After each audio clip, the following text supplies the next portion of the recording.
Hi there, here I am again, this time with a recipe called Prawn Indulgence, and you will see why very soon. It is a very quick recipe, and while you cook the pasta, you can do all the rest of the preparations, and then it's ready already.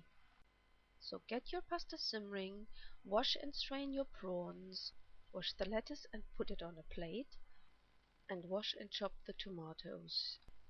Usually cherry tomatoes are not my first choice for cooking. They get really liquidish and you end up with a lot of skin and not a lot of meat.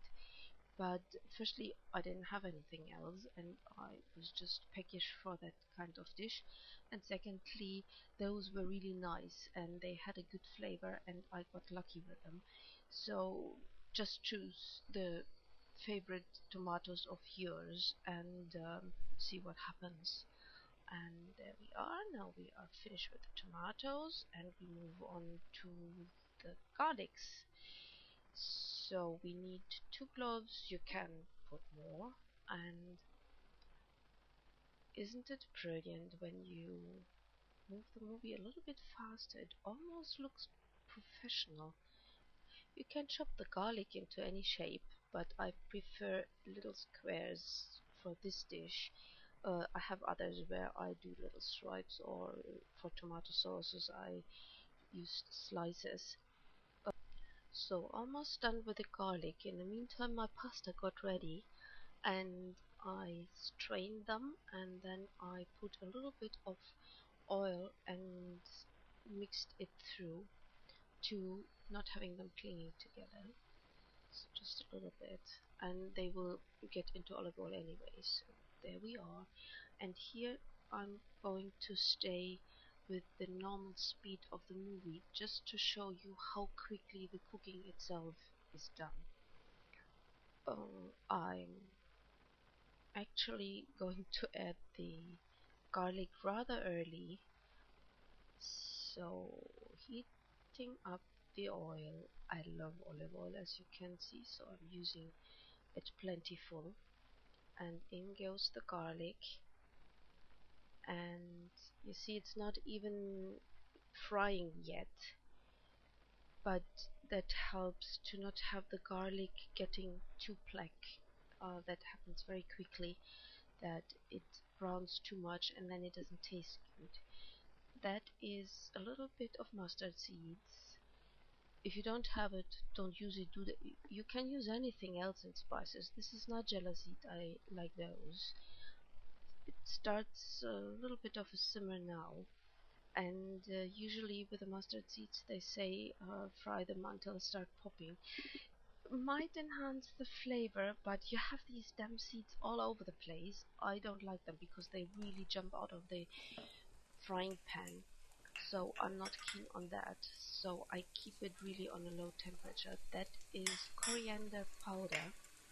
I use it a lot. That was a good teaspoonful.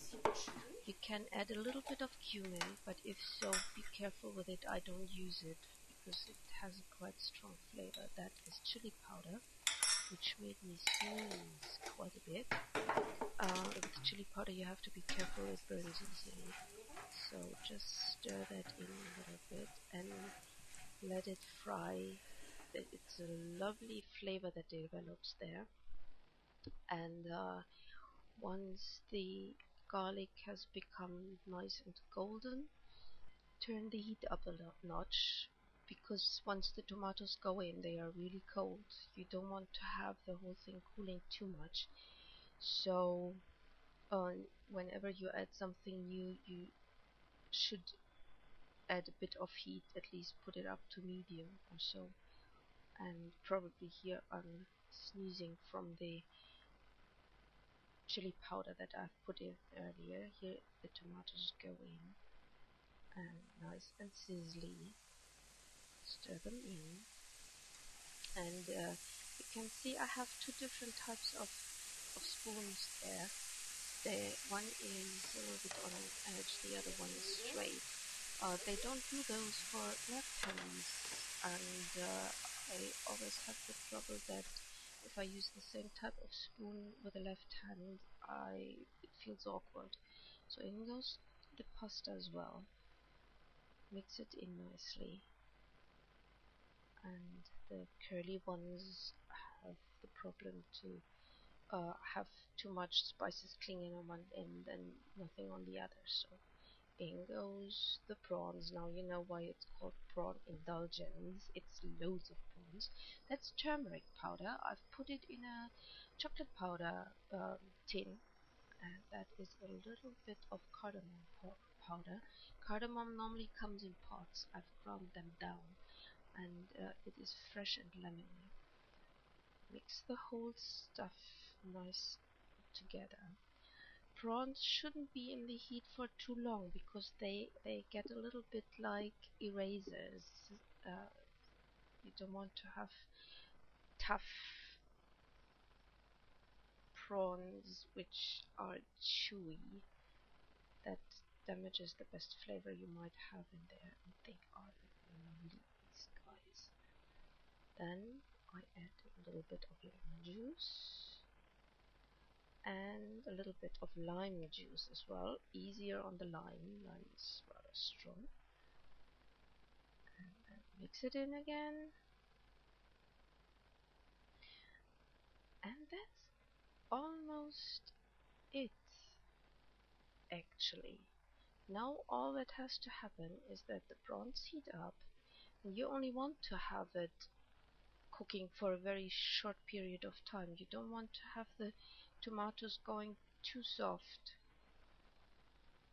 But on the other hand, it's the tomatoes that give a little bit of a liquid and luxurious touch to it. So I put a lid for a very brief period. As you can see, I already have prepared the plates with the lettuce. They are on standby, and we usually will have that with our lap trays in front of the telly. And I'm starting to appreciate what these guys on the telly do.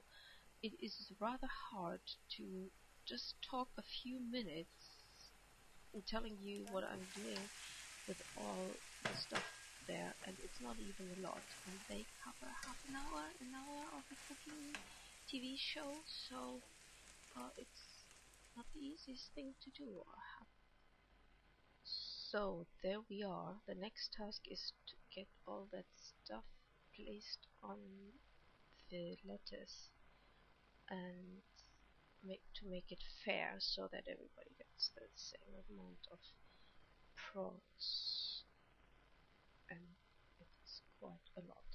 This is a portion per person of about 500 calories, so it's not little but not too much either. It is healthy anyway, and it is fast. There you are. Bon appetit. Enjoy.